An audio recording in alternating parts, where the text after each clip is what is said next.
그래서 포트폴리오 수익률이 어떻게 되느냐? 60.43%, 나스닥이나 S&P를 100% 구매했다면 얻을 수 있는 수익률과 비교해보면 나스닥과는 약 12% 차이가 나는데 S&P보다 무려 10% 수익률이 더 높습니다. 안전자산 제약이 있음에도 불구하고 이 정도면 저는 나쁘지 않다 생각이 드는데 어떠신가요?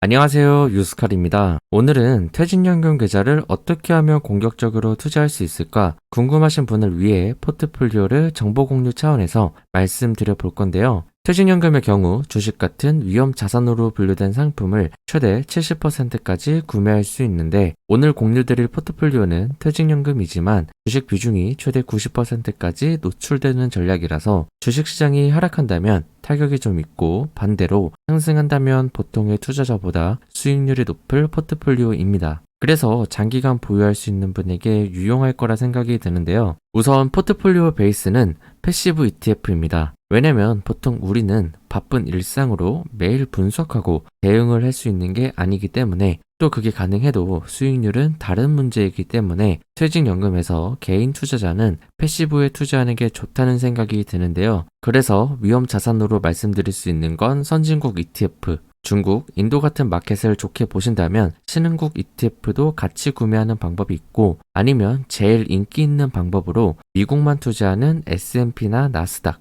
무엇이든 취향에 맞게 구매하시면 되는데요. 근데 오늘은 최대한 공격적으로 가는 느낌으로 투자 가능한 패시브 중에서 역사적으로 수익률이 제일 높은 나스닥을 기준으로 말씀을 드리겠습니다. 그래서 나스닥으로 위험자산 비중을 최대로 구매했다면 이제 안전자산 30%를 구매해야 되겠죠. 오늘 포트폴리오의 핵심인데 TDF ETF를 구매하시면 포트폴리오의 주식 비중이 최대 90%로 완성됩니다. TDF는 안전자산이지만 구성 비율을 보시면 주식형을 80% 보유하고 있거든요. 물론 시간이 지나면 비중이 감소하는데 자세한 분석은 제 이전 영상이 있으니 궁금하시다면 댓글에 링크를 통해 참고하시면 됩니다. 오늘은 여러가지 TDF 중에서 아리랑으로 말씀을 드리겠습니다. 그래서 포트폴리오 수익률이 어떻게 되느냐? TDF 상장일 2022년 7월을 기준으로 보면 60.43%, 나스닥이나 S&P를 100% 구매했다면 얻을 수 있는 수익률과 비교해보면 나스닥과는 약 12% 차이가 나는데 S&P보다 무려 10% 수익률이 더 높습니다. 안전자산 제약이 있음에도 불구하고 이 정도면 저는 나쁘지 않다 생각이 드는데 어떠신가요? 이 수익률을 좀 더 현실성 있게 비교해보자면 퇴직연금에서 주식 비중을 높이고 싶은 분들이 많이 선택하시는 나스닥 또는 S&P 채권혼합 안전자산 ETF로 비교해보면 큰 차이는 없어 보이지만 기간이 짧아서 그렇고 우리가 1년,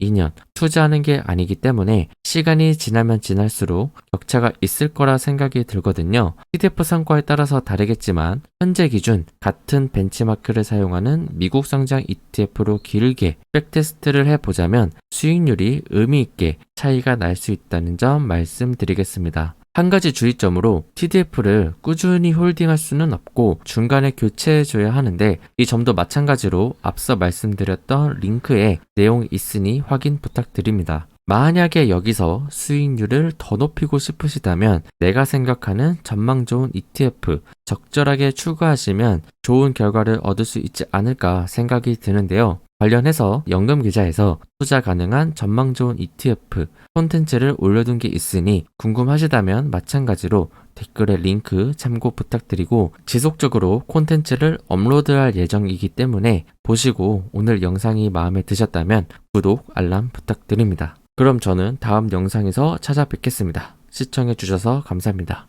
안녕.